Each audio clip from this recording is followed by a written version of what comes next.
नमस्कार दोस्तों, स्वागत है आपका हमारे चैनल पर। आज हम जानेंगे भारत के इतिहास के बारे में, जो विश्व के सबसे प्राचीन और समृद्ध इतिहासों में से एक है। तो चलिए शुरू करते हैं। भारत का इतिहास लाखों साल पुराना है।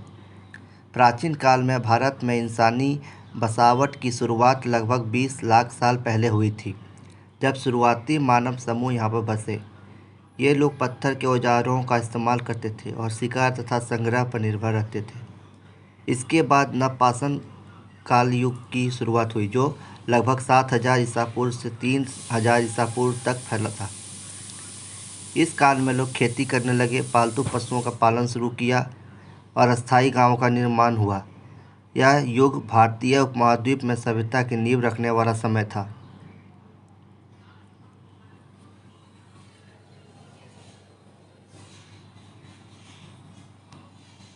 अब हम आते हैं सिंधु घाटी सभ्यता पर, जो 3300 ईसा पूर्व में विकसित हुई थी। हड़प्पा और मोहनजोदाड़ो जैसे नगर इस सभ्यता के प्रमुख केंद्र थे। यहाँ की उन्नत शहरी योजना, जल निकासी प्रणाली और स्थापत्य कला अद्वितीय थी। सिंधु घाटी सभ्यता ने भारत की प्रारंभिक सांस्कृतिक धरोहर को समृद्ध किया।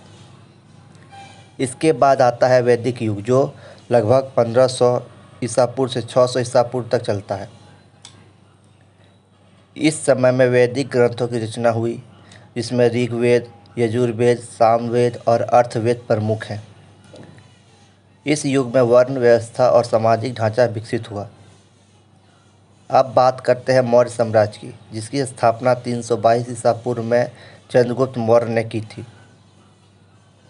मौर्य साम्राज्य का विस्तार उत्तर में हिमालय से लेकर दक्षिण में लगभग पूरे भारतीय उपमहाद्वीप तक था। सम्राट अशोक इस साम्राज्य के सबसे प्रमुख शासक थे, जिन्होंने कलिंग युद्ध के बाद बौद्ध धर्म को अपनाया और अपने राज्य में धर्म का प्रचार किया। मौर्य साम्राज्य के पतन के बाद गुप्त साम्राज्य का उदय हुआ, जिसे भारत का स्वर्णिम युग कहा जाता है। इस युग में कला, विज्ञान और साहित्य में अद्वितीय प्रगति हुई। आर्यभट्ट, कालिदास और वाहर मिहिर जैसे विद्वानों ने इस युग में महत्वपूर्ण योगदान दिया। मध्यकाल में भारत में दिल्ली सल्तनत और फिर मुगल साम्राज्य का उदय हुआ। मुगल साम्राज्य का संस्थापक बाबर था, लेकिन अकबर, शाहजहां और औरंगजेब जैसे शासकों के अधीन यह साम्राज्य अपने शिखर पर पहुंचा।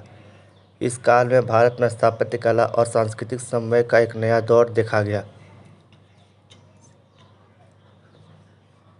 18वीं सदी के अंत में भारत पर अंग्रेजों का आधिपत्य हो गया, जिसे हम ब्रिटिश राज के नाम से जानते हैं। 1857 की क्रांति के बाद अंग्रेजी हुकूमत का सीधा शासन भारत पर कायम हुआ। इस काल में महात्मा गांधी, भगत सिंह, सुभाष चंद्र बोस जैसे स्वतंत्रता सेनानियों ने देश को आज़ादी दिलाने के लिए संघर्ष किया। अंततः 15 अगस्त 1947 को भारत स्वतंत्र हो गया। स्वतंत्रता प्राप्ति के बाद भारत ने लोकतंत्र को अपनाया और विकास की ओर कदम बढ़ाए। आज भारत विश्व के सबसे बड़े लोकतंत्रों में से एक है और अपनी विविधता में एकता के लिए जाना जाता है। तो दोस्तों, यह था हमारा संक्षिप्त सफ़र भारत के इतिहास में। अगर आपको यह वीडियो पसंद आया हो तो हमारे चैनल को सब्सक्राइब और इस वीडियो को लाइक व शेयर करना ना भूलें। धन्यवाद।